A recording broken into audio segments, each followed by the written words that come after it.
Alam po natin na ang lahat ng mga buhay dito sa mundong ito, yan ho ay namumunga. Yung mga living things, yan po ay namumunga. Ang lahat ay namumunga. Ang tanong, tayo po ba'y namumunga? Dito ho sa Mark 4 verse 20, sabi ho rito, others like seed sown on good soil, hear the word, accept it, and produce a crop. Some 30, some 60, some 100 times what was sown. Ito po'y patungkol sa parable ng magsasaka, na naghasik ng mga binhi. Ang ating binasa ay patungkol doon sa binigay na parable ni Jesus na parable of the sower. Na nahulog yun pong binhi sa iba't ibang klase ng lupa. At dito nakita ko natin yung nahulog doon po sa matabang lupa. At ito ho yung tumutukoy doon po sa mga Kristiyano, doon sa tunay na Kristiyano, na sabi, yung mga nakikinig ng salita ng Diyos. At alam niyo, sabi dito, yung nahulog doon po sa matabang lupa, ay namunga ng 30, yung iba ay namunga ng 60, yung iba ay 100 times. At ito po'y tumutukoy sa atin bilang isang mananampalataya. Na kung talagang aayusin natin ang ating pananampalataya sa ating Diyos, pagka ho tayo'y maayos na Kristiyano, mamumunga at mamumunga ka. Pakisabi mo nga sa katabi mo, tapikin mo yung katabi mo at sabihin mo, umayos ka. Umayos ka. Pagka maayos ka, mamumunga ka. Dito sa Matthew 25:15, sabi dyan, ito'y tungkol naman doon sa parable about the talents na ibinigay. O doon sa iba ay yaman, gold na ibinigay. Yung parable na ibinigay ni Jesus minsan doon sa parable of the talents. Sabi dyan, to one, He gave 5 bags of gold. Binigyan daw ng 5 bags of gold yung iba. To another, 2 bags. And to another, 1 bag. Each according to his ability. Then, he went on his journey. Alam nyo, ang tinutukoy po dito, siyempre, tayo. Spiritually, tayo po Na binigyan mo tayo ng, sabihin natin, ng 5 goals, so sabihin natin 5 talento. Yung iba'y 2, yung iba'y 1. Iba't ibang level ng pagpapala, iba't ibang level, siyempre, ng galing na ipinagkaloob ng Diyos sa buhay natin. Pero ano ang ginagawa natin dyan? Dapat daw nag-i-increase yan. Kaya nga yung may 5, nag-business.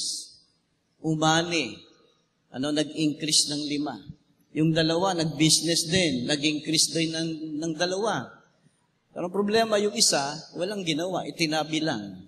Alam niyo ba, sabi ng Panginoon, doon sa nag-increase, ang sabi, faithful servant. Maayos na servant. Pero doon sa hindi nag-increase, wicked and lazy servant. Bakit po ganun? Kasi tandaan natin, katamaran at kasamaan, ang tawag ng Diyos doon sa hindi ka nag-i-increase. Doon sa hindi mo pinapayabong ang anumang bigay ng Diyos doon sa buhay natin. Alam niyo, ang ating pong pag-uusapan ngayon may pamagat na increase of production. Increase of production. Kasi yan ang gusto ng Lord sa atin Sabi nga sa inyo, lahat ng living things, even tayo, dapat namumunga. Yan ang disenyo ng Diyos sa buhay natin. Dapat lahat tayo namumunga. Kaya nga sabi nga sa inyo, baka lahat namumunga, obserbahan natin ang sarili natin, baka tayo lang ang hindi. Sino dito may pangarap na mag-increase? Can you say amen? Ang height. Ang allowance, ang kita, ang sweldo. Tandaan natin, dapat yan ang sigaw ng puso natin, increase.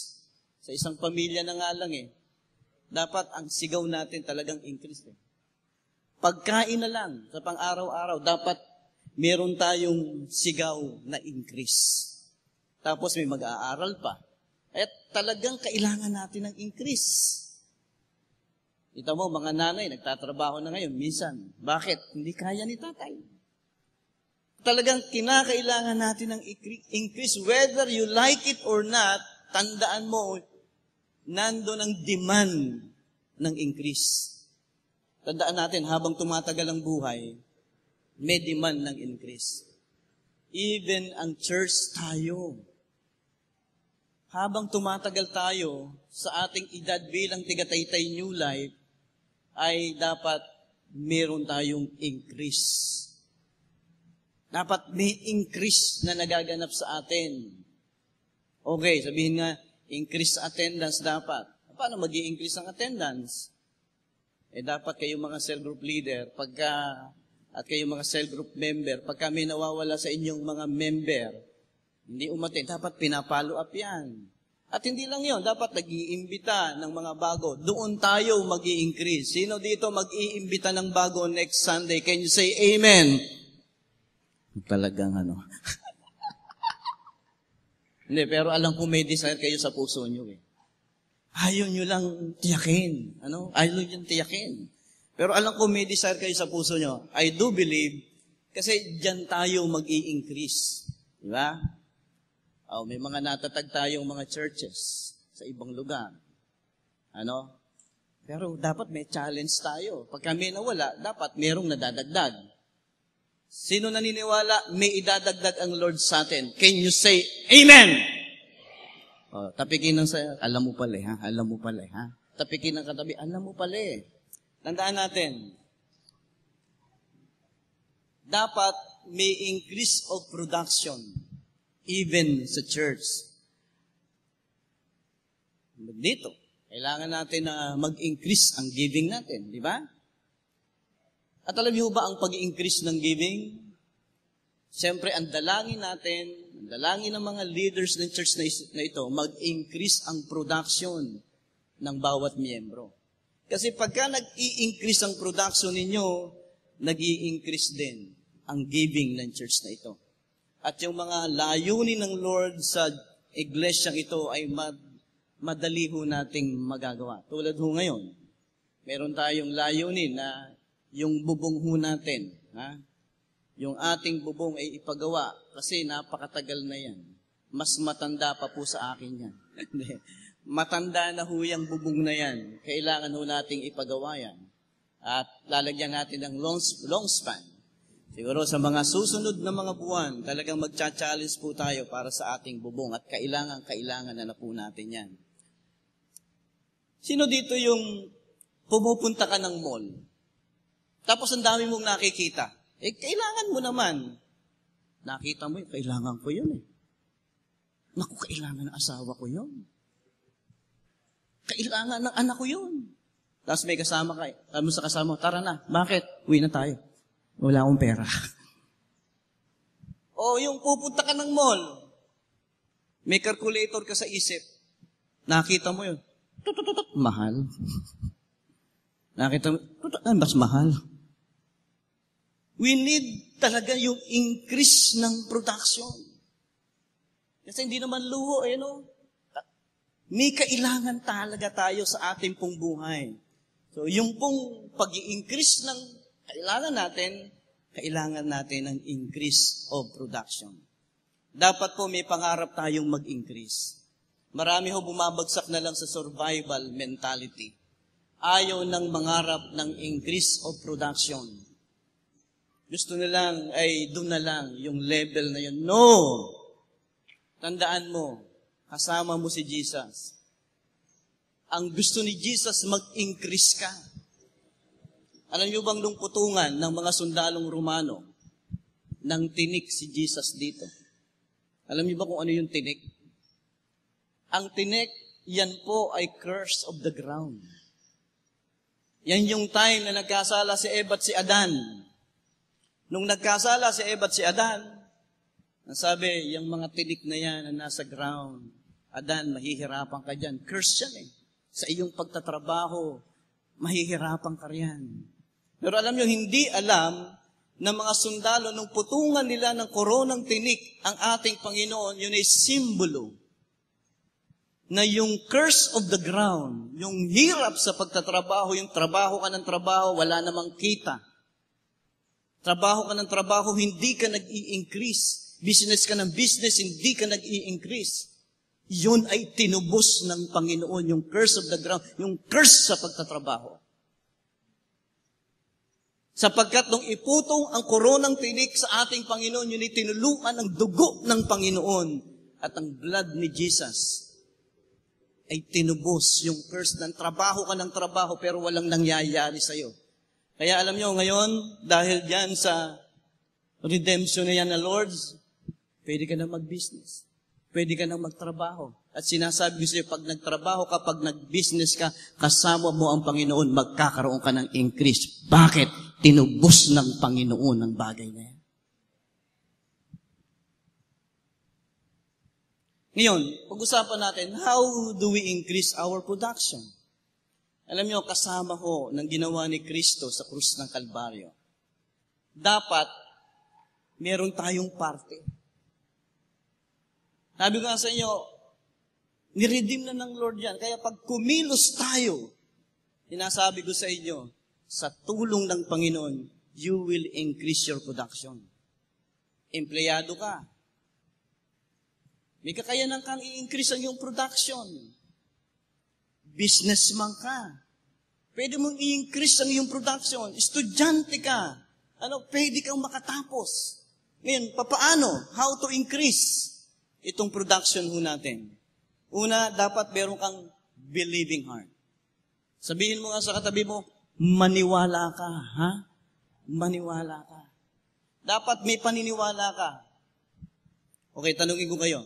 Sino dito naniniwala sa Diyos? Say amen. Okay. Sino naniniwala ang demonyo naniniwala din sa Diyos? Can you say amen? Parang hindi kayo naniniwala. Ay, isa lang. Alam niyo bang ikaw naniniwala sa Diyos? Ang demonyo naniniwala din sa Diyos? Ang tanong, ano ang pagkakaiba ninyo? Ano ang pagkakaiba natin? Alam niyo bang mayroong tinatawag na Christian faith and demonic faith? Baka naman kala natin, yung nasa atin ay Christian faith, pero baka demonic faith. Alam niyo ba yung demonic faith? Yung demonyo naniniwala sa Diyos, pero hindi humihingi ng tulong sa Diyos. Yung demonyo naniniwala sa Diyos, pero hindi sumasandig sa Diyos. Di niya ini-involve ang Diyos sa buhay niya. Yun ho yung demonic faith. Naniniwala ka sa Diyos, pero sa oras ng problema, hindi mo masandigan ng Diyos. Sa oras ng problema, ang dami mong doubt, ang dami mong fear. Kung talagang naniniwala ka sa Diyos, sasandig ka sa Diyos, aasa ka sa Diyos, hihingi ka ng tulong sa Diyos, at hindi mo hahayaan na yung takot nandun sa buhay mo. Estudyante ka. Naniniwala ka pag nakatapos ka, magkakatrabaho ka ng maayos, magkakaroon ka ng business. Alam niyo ba kung naniniwala ka, pagbutihin mo yung kapit mo sa Diyos. Yung pagmamahal mo sa Diyos. Maniwala ka na merong plano ang Diyos sa buhay mo. Kasi ito yung una mong dapat na nandun sa buhay mo para mag-increase ang production mo. Maniwala ka. Believing heart. May faith ka. At tandaan natin, if you believe, you will sacrifice. Hindi yung estudyante ka, bulakbol ka ng bulakbol. Dota ka ng dota. Siyempre, magsasakripisyo ka. Kasi minsan we contradict our faith because of our action. Mali yung aksyon doon sa ating pananampalataya. Nag-aaral ka, nagtatrabaho ka, pero lakwatsa ka ng lakwatsa, puro ka huli, hindi ka naniniwala sa pangarap mo. If you believe, you will pay the price. Sino dito minsan naniniwala, minsan magkakabahay siya. Say amen! O yan, magkakakotse. Taas ang kamay. Yung gusto magkakotse, yung gusto magkakotse. Sino dito gusto magkakotse? Huwag yung kotse ko, nabili ko na yon. Iba na lang, ha? Iba na lang. Alam ko ang nasa isip nyo. Ha? Kung naniniwala ka, dapat yung aksyon mo ayon sa paniniwala mo. Sa Romans 4:18, ano sabi diyan? Tingnan natin. Tungkol kay Abraham to. Against all hope, Abraham in hope believed, and so became the father of many nations. Just it had been said to him, so shall your offspring be. Ano sabi dito? Si Abraham daw ay naniwala, believed, and so became. Naniwala siya, kaya nangyari sa kanya yung paniniwala niya.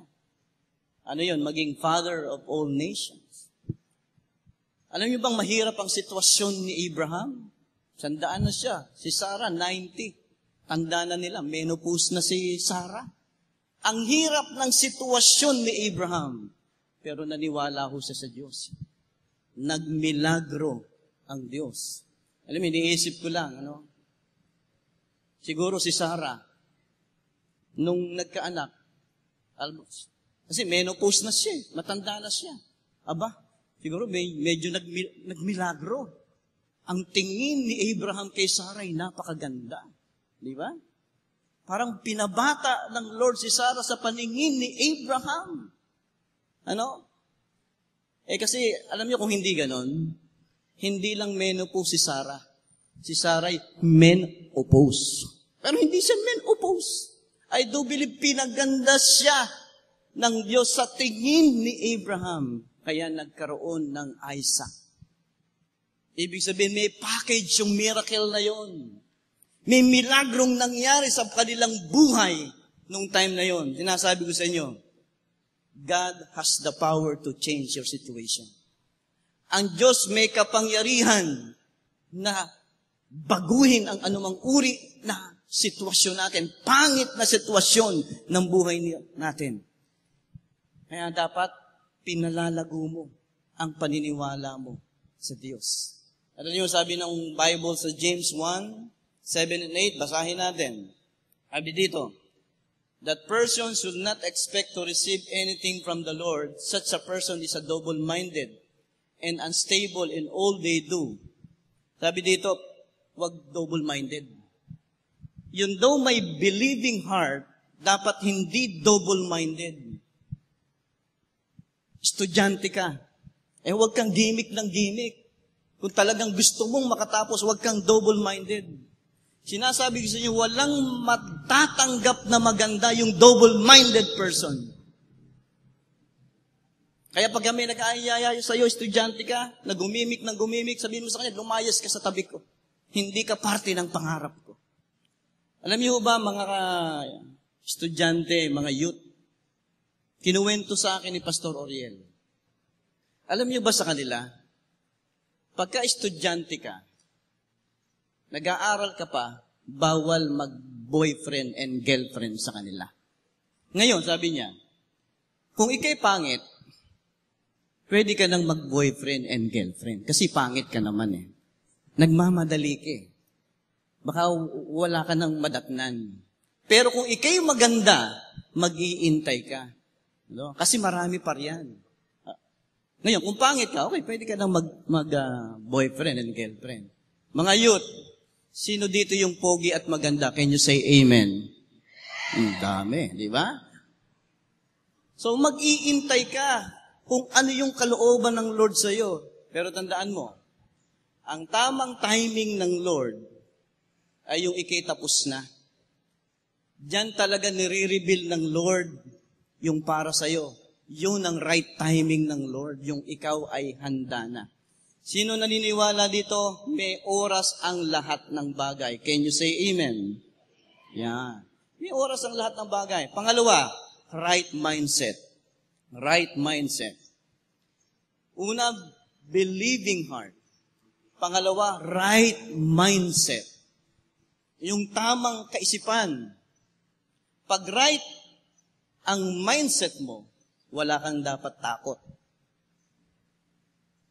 Kasi tingnan niyo, Imposible na mag-increase ka with fear.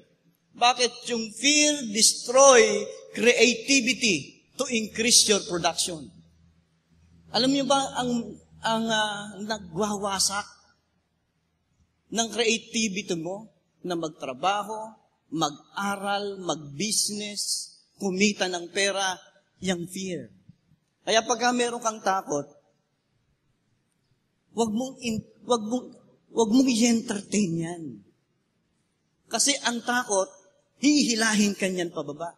Gusto mong umasenso, pero takot kang mag-business. Gusto mong magkatrabaho, pero takot kang mag-apply. Alam mo, isa sa dahilan kung bakit nagtagal po ako na magkaroon ng passport. Yung mga kaibigan ko, tagal-tagal nang nagkaroon ng passport. Lagi akong inaaya, kumuha ng passport. Alam mo yung dahilan, naaminin ko na sa inyo, takot po ako sa DFA. Yung bang, kasi iniisip ko, pero meron daw tinatanong sa DFA, yung bang takot ako kumuha ng ano-anong mga papeles. Kaya nga, nung kumuha ako ng passport, alam niyo ba doon sa DFA, kinakabahan talaga ako habang nakaupo ako. Iniintay ko yung turn ko, kinakabahan ako. Alam niyo, may nangusap sa akin. Sabi sa akin, Pastor, ikaw nagpapalayas ka ng demonyo. Hindi ka takot sa demonyo. DFA lang takot ka. Ay sabi ko, kaya ko yan. Di ba? Minsan talaga yung takot. Alam niyo bang ipaparalis sa kanya? Wala kang magagawa pagka meron kang takot doon sa buhay mo. Tandaan natin, alam niyo bang ito na ibigay ko na minsan? Labanan natin ang takot. Kasi walang increase of production pag may fear. Sa 100% daw na kinatatakutan natin, ayon sa survey, 90% dyan ng kinakatakutan natin ay hindi nangyayari. Biruin mo, 90% daw, hindi naman pala talaga nangyayari. Yung takot natin. 10% lang ang pwedeng mangyari. Pero yung 5% happens in a totally different way than expected. Ibig sabihin, 5% lang talaga ang pwede. Napakaliit.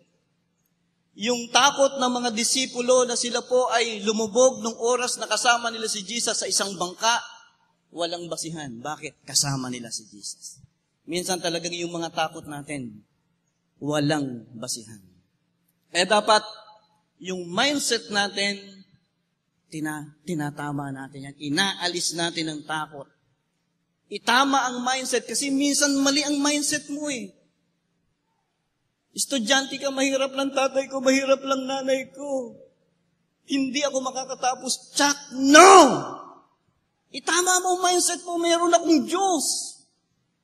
Miski mahirap ang nanay ko, miski mahirap ang tatay ko, makakatapos ako. Bakit? Meron kong ama na mayaman at yan ang aking Diyos na buhay. Amen? Dapat right ang mindset mo. Sige, palakpakan natin sa Lord. Marami kung magsalita, grande. Ang gaganda ng sinasabi na future niya, mangyayari sa kanya. Pero ang lahat ay ilusyon. Bakit? Kasi hindi niya pinaniniwalaan yung sinasabi niya. Dapat right mindset. Gusto mong mag-increase? Huwag kang tambay ng tambay. Gusto mong mag-increase? Huwag kang dota ng dota. Huwag kang absent ng absent. Huwag kang huli ng huli. Yayaman ako. Tapos may pagkakataon kang mag-business, may pagpapala naman. Tapos takot kang sumubok. Di tama ang mindset mo. Dapat positibo, right ang mindset mo. Eto, tingnan niyo.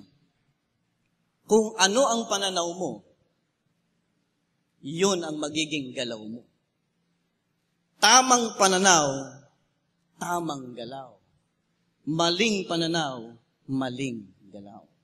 Pangatlo, skillful hand. Una, believing heart. Pangalawa, right mindset. Paano ka mag-i-increase? Siyempre, dapat meron kang skillful hand. At nakikita natin dito yan. Dahil may skill, ano man yung kanyang larangan, dahil magaling siya doon, buhay na buhay. Nag-i-increase ang production. Hindi nagugutom. Sobra-sobra pa. Bakit? Kasi dahil doon sa galing medyos pa. Tinubos siya ng Lord. Sabi ng Psalm 78:2 o 72. Sabi diyan. Psalm 78:72. Sabi diyan, and David shepherded them with integrity of heart. With skillful hands, he led them. Dito ang sabi ng banal na kasulatan, si David, kaya naging maayos ang bansang Israel noon, dalawang bagay. Pinamunuan niya ang bansang Israel, may puso. May tamang puso. At pangalawa, merong skill. Ibig sabihin, skillful hand. Merong galing. Merong galing. Tandaan natin, pagka ang dalawang yan nandun sa'yo, mag-i-increase ang production mo. Pagka may galing ka, mag-i-increase ang production mo. Alam niyo bang your skill can turn into cash? Sino dito gusto may cash? Say amen! Dapat may galing ka rin. Pag may skill, siyempre, tataas ang sweldo mo. Alam niyo bang pagka may skill, tataas ang pwesto mo, doon ka sa 8th floor. Hindi. Ibig sabihin, tataas ang sweldo mo, ang pwesto mo. Bakit? Kasi yung skills na nandyan manonotice at manonotice siya ng iba. Kasi wala sa iba yan. Ikaw ay nalalantad. Kaya natataas ang kita mo, natataas ang posisyon mo. Kaya kung gusto mo, ang tanong, nasa ng skills? Kayong mga kabataan, may tatanong ako sa inyo. Ito tinanong ko din kay Divine to. Anong gusto nyo mga kabataan? Pangit? Ito. Anong gusto nyo? Una, pangit na may skills. Bakit? Pipili ka. O pogi na walang skills. Tatlo pala. Pogi na walang skills. Ano pipiliin nyo? Kasi tingnan nyo, yung pangit na merong skills, masakit lang sa mata yan, pero masarap sa puso. Yung pogi na may skills, alam nyo bang masarap sa mata, pero masakit sa mata. Masarap sa mata, pero masakit sa puso. Ano pipiliin niya? Tinanong mo si Divine. Sabi niya, kung ako, dapat yung pogi na may skills. Kaya pala pinili ako. Pero tandaan natin, ang point ko lang dito, lantad talaga yung may skills Sino ka man, pagka may skills ka, malalantad ka. Kahit ano pa itsura mo, malalantad ka. Iba yung may skills. Mag-a-apply ka ng trabaho. Siyempre, ang tanong sa'yo, ano alam mo? Wala ho, sir. Ano alam mo? Wala ho talaga Bakit ka ipopromote? Kasi magaling ka Ay, promote natin si Pastor Pablo. Bakit? Kawawa naman. Walang napopromote dahil kawawa ka. Tandaan nyo, if you want promotion, increase of production, tumaas ang sweldo nyo, tumaas ang pwesto nyo, dapat may skills. Then, yung production mo, tataas yan. Kami may kaibigan, businessman. Hindi naman talaga siya mayaman Alam nyo ba na empleyado lang siya? Meron silang isang kliyente. Simpleng-simple lang. Biglang yumaman. Meron isang kliyente na may problema, magtatayo ng tower, yung cell site sa bundok. Anong gagamitin para ilagay yung mga materyales doon sa bundok? Hindi naman pwede yung truck, hindi pwede yung may gulong. Ano ba, helicopter ba? Alam niyo bang lumapit sa kanya? Alam niyo ginawa niya? Simpleng-simple lang. Nag-isip. Nag-hire ng maraming kalabaw. At yung kalabaw ang nagtataas ng mga materyales doon sa cell site. Alam niyo bang nagustuhan nung kliyente? Yun ang naging dahilan para magka-business siya. Binigyan siya ng puhunan. Bakit? Nag-isip eh. Pinagana yung galing. Tandaan mo, meron kang Diyos. May galing ka pa na galing sa Diyos na ginagamit mo. Mag-i-increase ang production mo. Pang-apat, at ito yung huli. Proverbs 14:23. Tingnan natin. Proverbs 14:23. Ano sabi diyan? All hard work brings a profit, but mere talk leads only to poverty. Ang pang-apat, hardworking. Maliwanag naman sinabi dito, yung masipag, may profit yan. Yung hard work brings profit. Kung gusto mo ng profit, gusto mo ng kita, dapat may hard work. Magkapatid yan, dalawang yan. Profit, gusto mo, dapat gusto mo din hard work. Alam niyo ba yung mere talk, yung dadalang ng dada, leads to poverty. Dada na lang ng dada, wala namang ginagawa. Satsat lang ng satsat. Alam niyo bang yan daw naglilid sa poverty. Gusto mo maghirap, maging chismosa ka. Yan ang paraan kung gusto mong maghirap ka, chismosa ka lang. Magmaster ka sa pagiging chismosa. Kasi yung mga yumayaman, yung mag-i-increase ang production, hindi muna nag-iisip ng pahinga yan. Nag-iisip yan ng gagawin.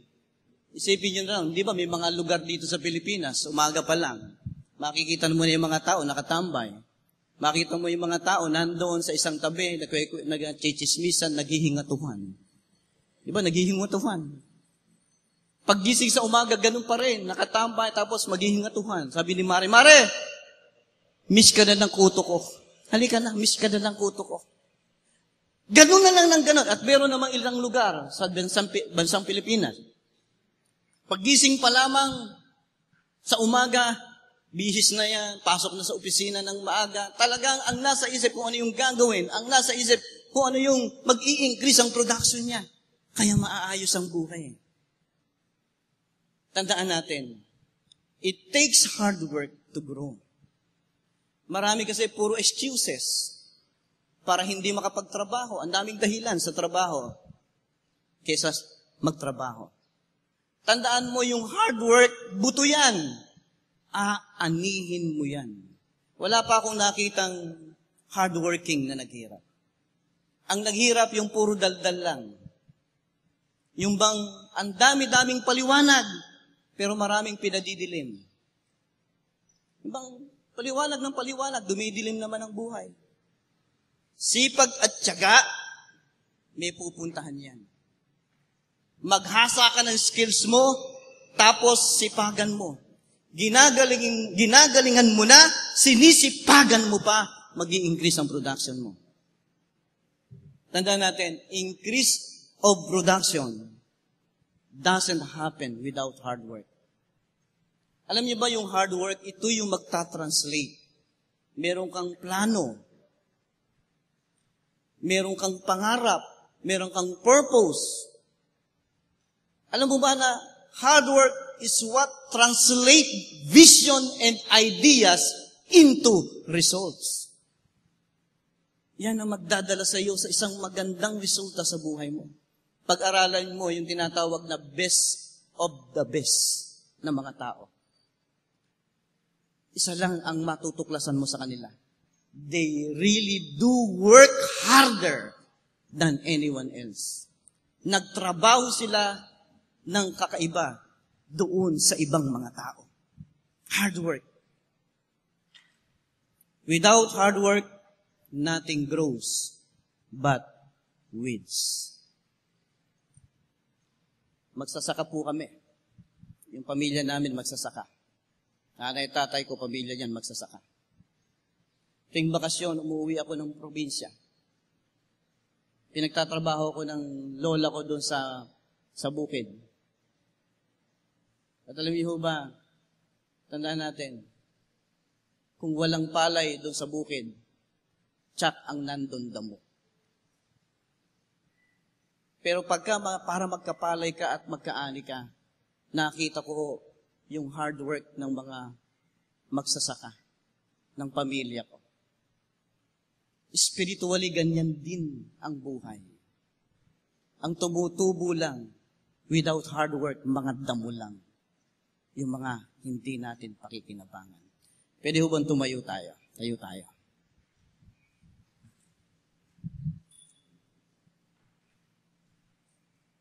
Nung iputong yung koronang tinik kay Jesus, kala ng mga sundalong Romano, pagpapahirap lang kay Jesus.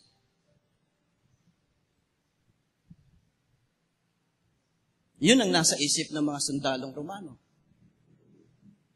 Pero alam niyo ba? Iba nasa isip ng Panginoon. Iba nasa isip ni Jesus.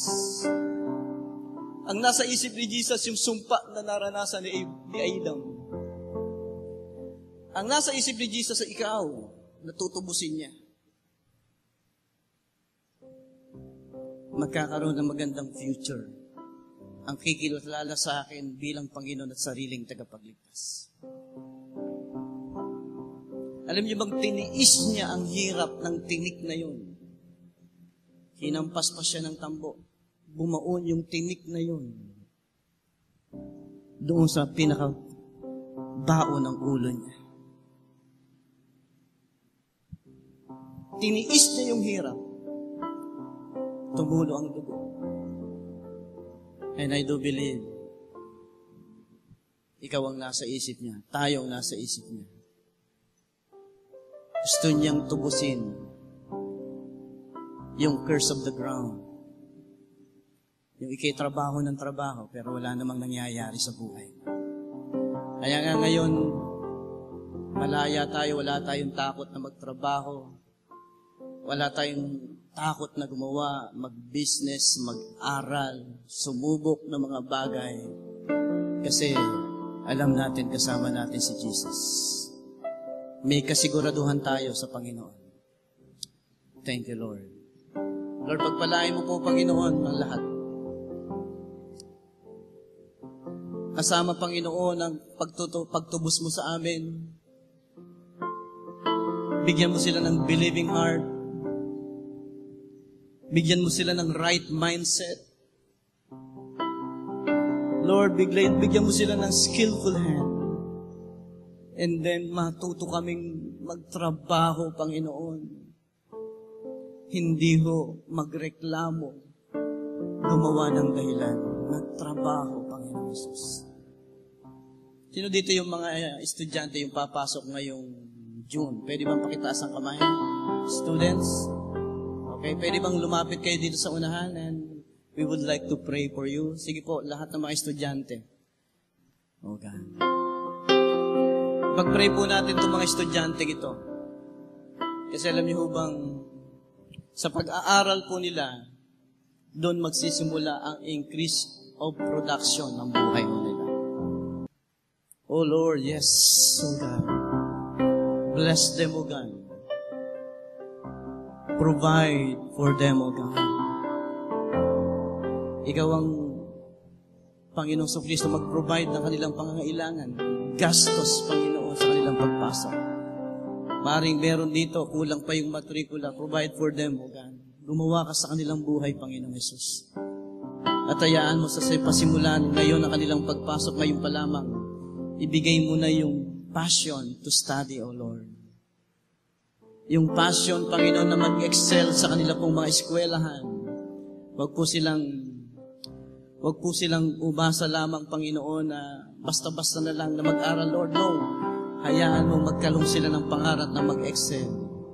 Maging top sa kanila pong mga klase. Salamat po. Pagpalain mo po sila. Sa matamis na pangalan ni Jesus, everybody say, Amen, Amen, Amen, Amen.